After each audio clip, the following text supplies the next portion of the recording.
Do you fancy making a ribbon dooring to celebrate Easter and the spring season? I'm Julie from Julie Davis Flower Workshops and Flower Start, the online flower arranging classes. Don't forget to like the video, subscribe to my channel, and then you'll always know when I upload a new project. For this project you'll need a polystyrene ring, some dressmaking pins, ribbon. I've chosen 3 lots of gingham ribbon in these pastel spring-like shades. There's a green, yellow and a pink, and a pair of really sharp scissors. And the first thing you'll need to do is to cut your ribbon into lengths. I'm going to do it in about 10 centimetre lengths, probably approximately the length of my finger.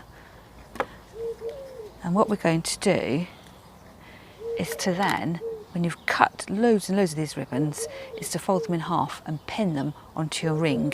So once you know what length you want, is to go through and cut. You'll need about 100 pieces of this ribbon, but it will depend on how big your wreath is, how full you want it, how wide your ribbon is, and the choice is really up to you.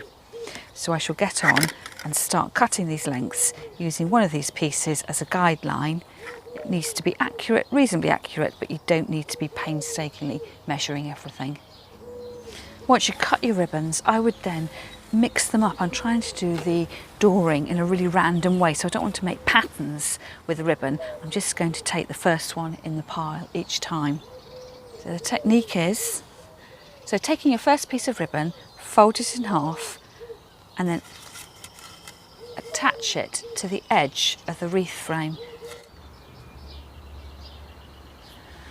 So here I've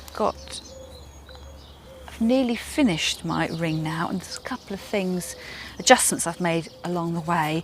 Instead of using random colours for my pins for fixing on, I have decided just to use green and a turquoise. I just felt that as you got occasional glimpses of the pins, that it would just give it a more cohesive overall look, that when you did glimpse the pin, that they were all similar colours. And also another thing to remember is the inside circle is smaller than the outside circle. So whereas I started off with 5 lengths of ribbon going across the top, you can't continue very easily going in those straight lines, because you need to get the ribbons to overlap a little bit. And you can see where I am now is sort of spiralling down in a vaguely diagonal way, and there's probably 6 ribbons across there. So what I will probably do next is sort of try and build it up to this same flat level again, and almost like a patchwork effect, come in and finish off. So that's what I'm going to do now. A few finishing touches. So exactly the same technique. The pieces of ribbon about 10 centimetres long, fold them in half, take a pin, line up the first one against the edge of the ring, and trying to keep the distances between the pins roughly equal, so it all looks lovely and balanced. And trying also to keep the ribbons randomly positioned as well, so you don't have concentrations of colour in one place and then none of that colour somewhere else.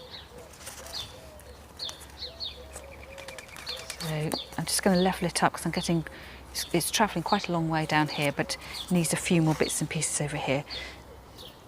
So I will fill up that gap and then continue on again.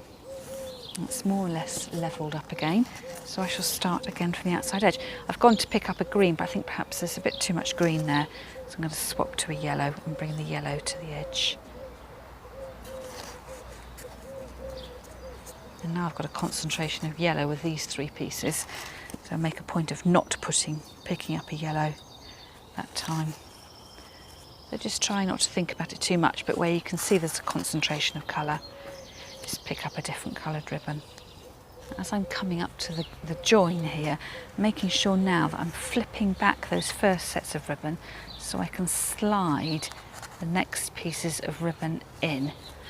And the idea being that you want to have a seamless join, so without crushing everything, just flip back those pieces of ribbon and continue on.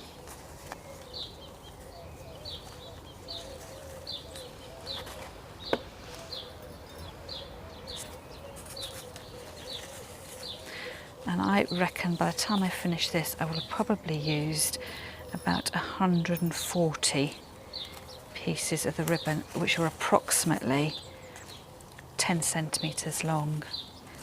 And my polystyrene base, I think, is a 30 centimetre ring, just to give you an idea of the quantities that you'll need